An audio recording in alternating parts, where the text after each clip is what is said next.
સપ્તર્ષિ સંકુલમાં આપ દરેક વિદ્યાર્થી મિત્રોનું આજે ફરી એકવાર હાર્દિક સ્વાગત છે। આજે આપણે અભ્યાસ કરીશું ધોરણ 6 વિષય સામાજિક વિજ્ઞાન, વિષયાંક છે આપણો પાઠ નંબર 6 મૌર્ય યુગ, ચંદ્રગુપ્ત અને સમ્રાટ અશોક વિશે આપણે વાત કરવાની છે। આગળ આપણે 3 ભાગનો અભ્યાસ કરી ગયા છીએ, અત્યારે આપણે અભ્યાસ કરીશું ભાગ નંબર 4નો। તો એમાં સૌપ્રથમ જોઈએ કે મૌર્ય વંશના સ્થાપક ચંદ્રગુપ્ત મૌર્ય વિશે થોડુંક ડિટેલમાં આપણે માહિતી મેળવીએ। તો એવું કહે છે કે કૌટિલ્ય ગોત્રના આચાર્ય વિષ્ણુગુપ્તે તક્ષશિલાના ચંદ્રગુપ્તને તક્ષશિલા લઈ જઈને શસ્ત્ર અને શાસ્ત્રોની તાલીમ આપી હતી। ક્યાં લઈ ગયા હતા એને? તક્ષશિલા લઈ ગયા અને ત્યાં એને શસ્ત્રો અને જે શાસ્ત્રો બંને વિશે જે તાલીમ આપી હતી। કોણે? કૌટિલ્ય ગોત્રના આચાર્ય વિષ્ણુગુપ્તે। કોને લઈ ગયા હતા? આ ચંદ્રગુપ્ત મૌર્યને તક્ષશિલા લઈ ગયા અને એના શસ્ત્ર વિદ્યા અને શાસ્ત્ર વિદ્યા બંનેની તાલીમ ત્યાં લઈ જઈને આપી હતી। તેના તાલીમ અને માર્ગદર્શનથી ઈસવીસન પૂર્વે 321માં નંદ વંશના અંતિમ શાસક એવા ધનનંદને હરાવીને મગધ પર મૌર્ય વંશની સ્થાપના કરી। એક માર્કમાં પૂછાઈ શકે કે મૌર્ય વંશની સ્થાપના ક્યારે થઈ? તો ઈસવીસન પૂર્વે 321માં। કેવી રીતે થઈ હતી? કે આ કૌટિલ્ય ગોત્રના આચાર્ય વિષ્ણુગુપ્ત પાસે એમણે શસ્ત્ર અને શાસ્ત્ર વિદ્યા તો શીખી લીધી હતી। હવે એમણે આ શસ્ત્ર અને શાસ્ત્ર વિદ્યા શીખી એના માર્ગદર્શનથી એમણે એવું કર્યું કે ઈસવીસન પૂર્વે 321માં જે નંદ વંશનો અંતિમ એવો શાસક ગણાય એનું નામ હતું ધનનંદ। ધનનંદ સાથે યુદ્ધ કરી તેને હરાવીને મગધ ઉપર મૌર્ય વંશની સ્થાપનાની શરૂઆત કરી દીધી હતી। ગ્રીક રાજા સેલ્યુક્સ નિકેતરને હરાવીને 4 પ્રદેશો જીતી લીધા, બરાબર। ધનનંદને હરાવ્યો, સ્થાપના કરી દીધી અને ત્યારબાદ તેમણે ગ્રીક રાજા એવા સેલ્યુક્સ નિકેતરને પણ હરાવીને તેના જે 4 પ્રદેશો હતા એ ચંદ્રગુપ્ત મૌર્યએ જીતી લીધા હતા।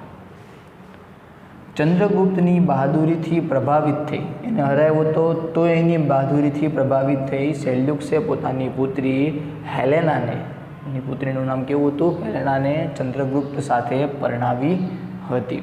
કે એટલો સરસ મજાનો બહાદુર રાજા, ભલે એમ તેને હરાવ્યો હતો પણ એની બહાદુરીથી પ્રભાવિત થઈ પોતાની પુત્રી હેલેનાના લગ્ન ચંદ્રગુપ્ત મૌર્ય સાથે કરાવ્યા હતા।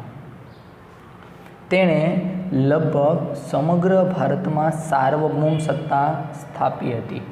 સમ્રાટ અશોક જેવો જ આ પ્રતાપી રાજા કંઈક ગણી શકાય। તેણે માત્ર મૌર્ય વંશની સ્થાપના તો કરી, ધીમે ધીમે આગળ હતા વિવિધ પ્રદેશો ઉપર પોતાનો કબજો મેળવ્યો અને ગણાઈ શકાય તો એણે લગભગ સમગ્ર ભારત ઉપર પોતાની સાર્વભૌમ સત્તા સ્થાપી દીધી હતી। ચંદ્રગુપ્તે જીવનનો અંતિમ સમય શ્રવણબેલગોળામાં જૈન મુનિ ભદ્રબાહુ સાથે વિતાવ્યો હતો। યાદ રાખજો, આ પૂછાઈ શકે કે ચંદ્રગુપ્ત મૌર્યએ પોતાનો જીવનનો અંતિમ સમય ક્યાં વિતાવ્યો હતો, કોની સાથે વિતાવ્યો હતો? તો એવું કહે છે કે શ્રવણબેલગોળામાં જૈન મુનિ ભદ્રબાહુ સાથે એમણે પોતાના જીવનનો અંતિમ સમય વિતાવ્યો હતો। તે મગધની ગાદી ઉપર 24 વર્ષ સુધી સામ્રાજ્યને સંભાળ્યું હતું, રાજ કર્યું હતું। કે જ્યાંથી જીત્યો ત્યાંથી મગધની ગાદી ઉપર બેઠો અને 24 વર્ષ સુધી મગધની ગાદી ઉપર પણ પોતાનું સામ્રાજ્ય સ્થાપીને રાખ્યું હતું। આ વાત કરીએ આપણે કે મૌર્ય વંશની સ્થાપના કરનાર ચંદ્રગુપ્ત મૌર્ય વિશે।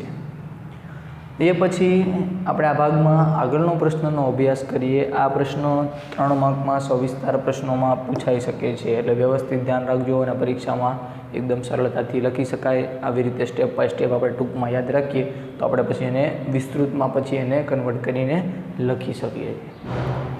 પછી જોઈએ તો કે મૌર્ય વંશનું પતન કેવી રીતે જોયું આપણે કે ચંદ્રગુપ્ત મૌર્યએ મૌર્ય વંશની સ્થાપના તો કરી દીધી, પરંતુ એનું પતન કેવી રીતે થયું? કે એક સમયે સમગ્ર ભારતમાં મૌર્ય વંશનું સામ્રાજ્ય ફેલાઈ ગયું। તો જોઈએ આપણે કે સમ્રાટ અશોક અને ચંદ્રગુપ્ત જેવા 2 મહાપ્રતાપી રાજ્ય મૌર્ય વંશમાં થઈ ગયા, તો એક સમય ગણીએ તો સમગ્ર ભારતમાં મૌર્ય વંશનું સામ્રાજ્ય ફેલાઈ ગયું હતું। જૈન અને બૌદ્ધ ગ્રંથોની માહિતી અનુસાર આ શાસન 137 વર્ષ સુધી ચાલ્યું હતું. કે મૌર્ય વંશનું શાસનની વાત કરીએ તો જૈન અને બૌદ્ધ ગ્રંથોની માહિતીમાં આપણને પ્રાપ્ત થાય છે કે 137 વર્ષ સુધી મૌર્ય વંશનું શાસન ભારતમાં સમગ્ર ભારતમાં ફેલાયેલું રહ્યું હતું.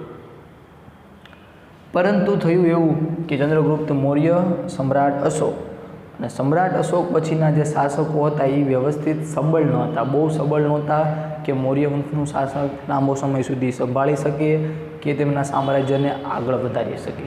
આ શાસકો બહુ સબળ હતા નહીં.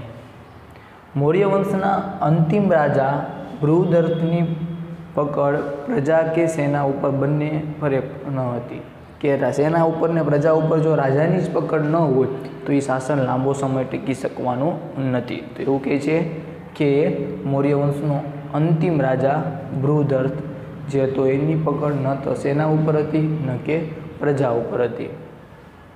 અને શું થયું કે સેના ઉપર અને પ્રજા ઉપર બંને ઉપર પકડ ન હોય તો એ રાજા કેવો કહેવાય? નિર્બળ કહેવાય. આ નિર્બળ શાસનનો લાભ લઈ તેના જ સેનાપતિ પુષ્યમિત્ર શૃંગે લશ્કરી કવાયત જોવાને બહાને બોલાવી અને હત્યા કરી નાખી હતી. કોના? એના સેનાપતિ પુષ્યમિત્રએ આ મૌર્ય વંશનો જે અંતિમ રાજા બૃહદર્થની એવું કર્યું કે લશ્કરી કવાયત જોવાને બહાને તેમને બોલાવ્યા અને ત્યાં જ તેમની હત્યા કરી નાખી. આવું ક્યારે થયું કે એકદમ નિર્બળ રાજા હતો, એકદમ શાસન કેવું હતું? નિર્બળ હતું. એના કારણે આવું પોસિબલ બની શક્યું. આમ છેલ્લા શાસકનો અંત આવ્યો અને ઈસવીસન પૂર્વે 185માં ભારતમાં શૃંગ વંશની સ્થાપના થઈ ગઈ હતી અને મૌર્ય વંશનું શાસન પૂર્ણ થયું. ફરીવાર જોઈએ તો મૌર્ય વંશનું પતન કેવી રીતે થયું? તો એક સમયે સમગ્ર ભારતમાં મૌર્ય સામ્રાજ્ય આપણે ફેલાયેલું હતું. જોઈએ કે ચંદ્રગુપ્ત મૌર્ય અને સમ્રાટ અશોકે એક પછી વિજયો મેળવી સમગ્ર ભારતમાં પોતાનું સામ્રાજ્ય ફેલાવી દીધું હતું. જૈન અને બૌદ્ધ ગ્રંથોની માહિતી અનુસાર આપણે જોઈએ તો 137 વર્ષ સુધી સમગ્ર ભારત ઉપર મૌર્ય વંશનું શાસન રહ્યું હતું એવું જાણવા મળે છે. પરંતુ થયું કે સમ્રાટ અશોક અને એ પહેલાં ચંદ્રગુપ્ત, સમ્રાટ અશોક આવ્યો એ પછી કોઈ એવો સબળ રાજા જ ન આવી શક્યો અને એને કારણે મૌર્ય વંશના અંતિમ રાજા બૃહદર્થની વાત કરીએ તો એની પ્રજા ઉપર કે નકર સેના ઉપર કોઈ ઉપર પકડ નહોતી. આ નિર્બળ શાસનનો લાભ લઈ તેના જ સેનાપતિ પુષ્યમિત્ર શૃંગે શું કર્યું? લશ્કરી કવાયતના બહાને એને બોલાવ્યા, હત્યા કરી નાખી. આવી રીતના છેલ્લા શાસનનો અંત આવ્યો અને ઈસવીસન પૂર્વે 185માં ભારતમાં મૌર્ય વંશનું પતન થયું અને શૃંગ વંશની સ્થાપના થઈ. તો આવી રીતે આપણે જે વાત કરીએ મૌર્ય વંશનો સ્થાપક જે સ્થાપના કરનાર હતો એ ચંદ્રગુપ્ત મૌર્ય અને કેવી રીતે મૌર્ય વંશનું પતન થયું, કેવી રીતે મૌર્ય વંશનો અંત આવી શૃંગ વંશની સ્થાપના થઈ. આ બંને પ્રશ્નો 3 માર્કમાં પરીક્ષામાં પૂછાઈ શકે. આવી જ રીતે આ પાઠમાં આપણે આગળ મૌર્ય વંશ વિશે પછીના ભાગમાં અભ્યાસ કરીશું.